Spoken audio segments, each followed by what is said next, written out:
আসসালামু আলাইকুম। আজকে বলবো এক ইহুদি এসে রসুলকে কি জিজ্ঞাসা করলেন।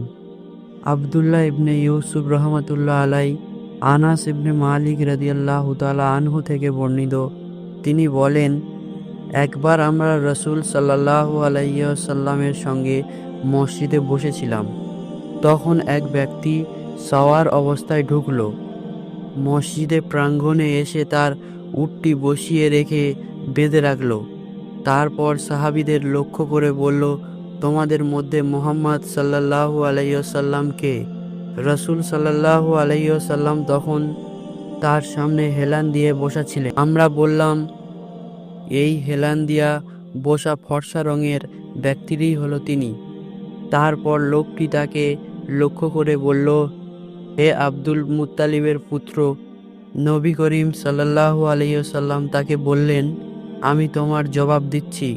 লোকটি বলল, আমি আপনাকে কিছু প্রশ্ন করব এবং সে প্রশ্ন করার ব্যাপারে কঠোর হব, এতে আপনি রাগ করবেন না। তিনি বললেন, তোমার যেমন ইচ্ছা প্রশ্ন করো। সে বলল, আমি আপনাকে আপনার রব ও আপনার পূর্ববর্তীদের রবের কসম দিয়ে জিজ্ঞাসা করছি, আল্লাহ কি আপনাকে সকল মানুষের রসূল রূপে পাঠিয়েছেন? তিনি বললেন, আল্লাহ সাক্ষী, হ্যাঁ।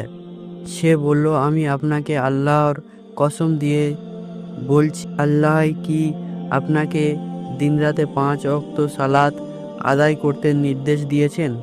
তিনি বললেন, আল্লাহ সাক্ষী, হ্যাঁ। সে বলল, আমি আপনাকে আল্লাহর কসম দিয়ে বলছি, আল্লাহ কি আপনাকে বছরে 1 মাসে সিয়াম পালনের নির্দেশ দিয়েছেন? তিনি বললেন, আল্লাহ সাক্ষী, হ্যাঁ।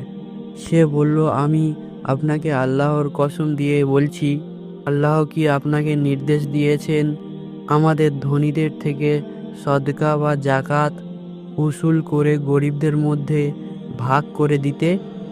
নবী সাল্লাল্লাহু আলাইহি ওয়াসাল্লাম বললেন, আল্লাহর সাক্ষী, হ্যাঁ। এরপর লোকটি বললেন, আমি ঈমান আনলাম আপনি যে শরীয়ত এনেছেন তার উপর, আর আমি আমার কওমের রেখে আসা লোকজনের পক্ষে প্রতিনিধি। আমার নাম জিমাম ইবনু সালাবা, ধনী সাদ ইবনু বকর গোত্রের একজন। মুসা ও আলী ইবনু আব্দুল হামিদ রহমাতুল্লাহ আনাস রাদিয়াল্লাহু তাআলা আনহু সূত্রেও এরূপ হাদিস বর্ণনা করেছেন। সহিহ বুখারী প্রথম খণ্ড 62 নম্বর হাদিস।